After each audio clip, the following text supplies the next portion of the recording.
Di dalam baik alam mukhadoro atau alam mukasyafah, kita nggak boleh membedakan. Harus kita akhadiyahkan, kita jadikan satu, itu alam makhluk. Sebab tujuan kita sisalik ketika suluk itu endingnya ke musyahadah, alam yang terakhir atau makom yang terakhir, makom musyahadah, makom kewusulan pada Allah. Kalau kita terangkan satu persatu memang ada perbedaan karena beda makhluk. Di dalam kehoiban itu beda makhluk, ada malaikat, ada bangsa begebluk, ada bangsa kekasih Allah, ada neraka, ada surga dan lain sebagainya. Yang kesemuanya itu adalah kesebut makhluk.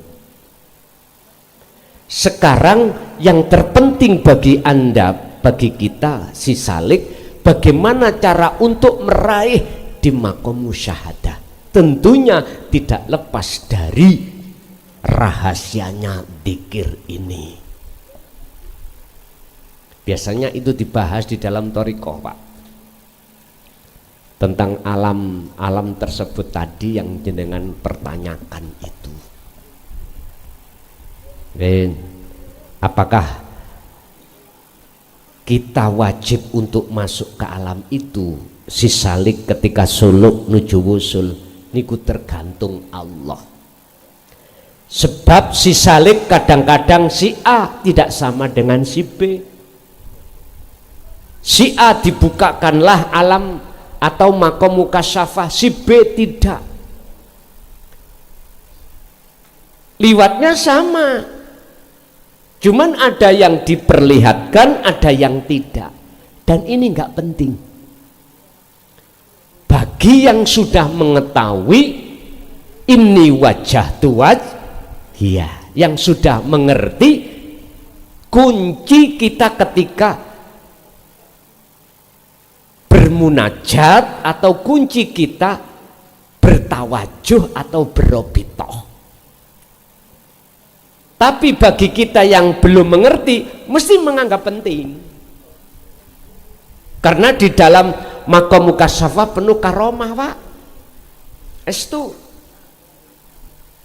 jenengan ditaruh di alam makom tajrib, makom di mana sampai niku mendapatkan ma'isatud dunya, kebutuhan jasmani dunya iki gampang. Banyu didongani, isok marasno wong, tamu teko nggawa masalah barangi ilang, pun diketokno Gusti Allah, digondol kucing dasi ireng iku. Mesti sampai ditinggali gula kop. Lho, gampang toh? Belum lagi amplopane. Iku mesti. Nyun sewu. Kadang-kadang karomah kasaf itu mengerti apa yang akan Allah terjadikan lewat sabdo larangan, datullah, sifatullah, asmaullah, af'alullah, sehingga Allah beritahu, si tamu datang iki nggawa perkara. Contoh perkara ini mari gegeran ambek sing wedok, belum ngomong wis dicandak. Nek dadi wong lanang iku aja ngaplokan, padahal dik wingi ngaplok. Sampean jelas ning ati ngene, lho kok roh. Lah ngoten nggih. Wah iki wali iki. Lah ngoten to? Umume ngono.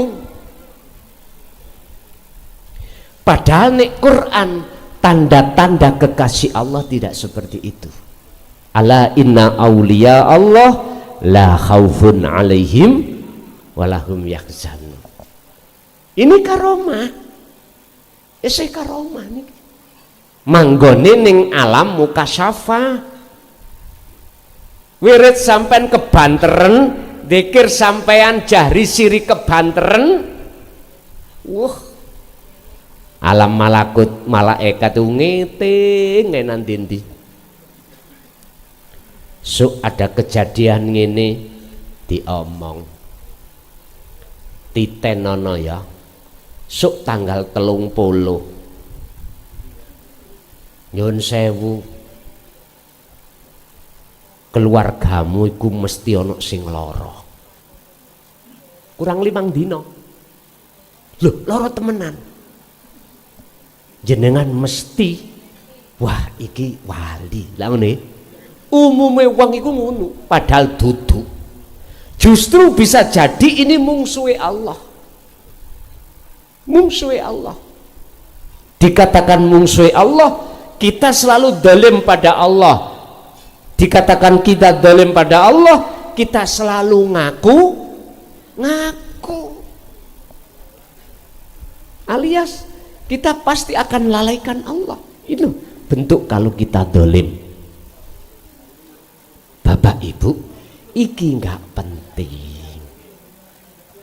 Jadi si A si B bisa jadi ketika solo itu diperjalankan Allah, ada yang dibuka alam kasafi, ada yang tidak. Panjenengan yang tidak dibuka ya jek sampak duwe hati, aku kok gak ro apa-apa. Jangan. Iku sama halnya jenengan kali kula maido dening Gusti Allah. Jangan. Kanjeng Nabi Muhammad ketika Mi'raj meninggalkan Masjidil Aqsa ke Sidratul Muntaha, beliau alam kasab dibuka. Sab langit siji ketemu sopo, langit loro sampak langit pitu. Ya wis iku urusane Allah. Sampak Sidratul Muntaha jenengan ditemukan para nabi, para rasul, para malaikat, para begebluk, alam-alam penuh dengan karomah. Ada alam lahut juga di situ, ada alam yang namanya tempat buku catatan, yaitu Lauhil Mahfud. Itu gak penting bagi jenengan. Tapi jikalau Allah membukanya berarti Allah ada maksud. Jenengan gak dibuka itu juga Allah bawa maksud. Sing penak ngintir mawon.